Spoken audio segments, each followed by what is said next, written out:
комиссияе ки бо ташаббуси ҳукуматҳои ҷумҳурии Тоҷикистон ва ҷумҳурии Қирғизистон оид ба ҳалли низои мусаллаҳонаи 29 апрели соли 2021 дар минтақаҳои назди сарҳадии ҷумҳурии Тоҷикистон ва ҷумҳурии Қирғизистон рух дода таъсис ёфтанд, сабабҳо ва оқибатҳои ҳодисаро муҳокима карда ба мувофиқа расиданд ки даргириҳои мусаллаҳона қатъ гарданд.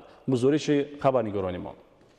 шаби 29 апрели соли 2021 мулоқоти кории намояндагони ҷумҳурии Тоҷикистон ва ҷумҳурии Қирғизистон оид ба ҳалли низои мусаллаҳона дар минтақаҳои назди сарҳадии вилояти Суғди ҷумҳурии Тоҷикистон ва вилояти Бодканди ҷумҳурии Қирғизистон баргузор гардид.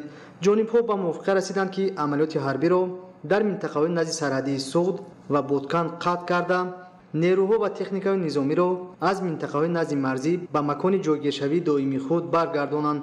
инчунин раванди гуфтушунидро бо мақсади ба эътидол овардани вазъ дар минтақаҳои марзӣ идома диҳанд. бинобар ин қарор қабул гардид ки аз ҳисоби кормандони мақомоти дахлдори ҷонибҳо гурӯҳи корӣ ҷиҳати назорати иҷрои ҳосилшуда ва андешидани тадбирҳои фаврӣ барои паст кардани шиддати вазъ дар хатти марзи давлатӣ таъсис дода шавад. 30 апрели соли 2021 дар минтақаи озоди байни гузаргоҳи Гулистон ва гузаргоҳи Қизилбел мулоқоти гурӯҳҳои корӣ таҳти роҳбарии раиси Кумитаи давлатии амнияти миллии ҷумҳурии Тоҷикистон Сайбумин Ятимов ва раиси Кумитаи давлатии амнияти миллии ҷумҳурии Қирғизистон Қамишбек Ташиев баргузор гардид ки дар рафти он масъалаҳои ба эътидол овардани вазъ дар қаламраваҳои сарҳадии ҳарду ҷумҳурӣ баррасӣ шуданд.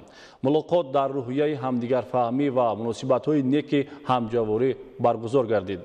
ҷонибҳо хоҳиш ва омодагии худро барои ҳалли ҳамаи масъалаҳои тавассути гуфтушунид изҳор карданд. дар натиҷа тарафҳо аз соати 13 апрели соли 2021 ба мувофиқа расиданд ки хуруҷи мутақобилаи тамоми намуди нерӯ ва техникаи ҳарбиро аз қаламравҳои назди сарҳадии ҷумҳурии Тоҷикистон ва ҷумҳурии Қирғизистон ба минтақаҳои ҷойгиршавии доимӣ оғоз намоянд, роҳҳоро кушоянд ва ҳаракати бемамонияти шаҳрвандонро таъмин кунанд бо мақсади таъмини иҷрои созишномаҳои ба дастомада таҳти роҳбарии фармондеҳони қошунҳои сарҳадии ҷумҳурии Тоҷикистон ва ҷумҳурии Қирғизистон гурӯҳҳои корӣ таъсис дода шуданд. қарор дода шуд ки 1 майи соли равон дар вилояти Бодканди ҷумҳурии Қирғизистон ҷаласаи навбатии комиссияи байниҳукуматӣ оид ба делимитатсия ва демаркатсияи сарҳадии давлатии Тоҷикистону Қирғизистон баргузор карда шавад.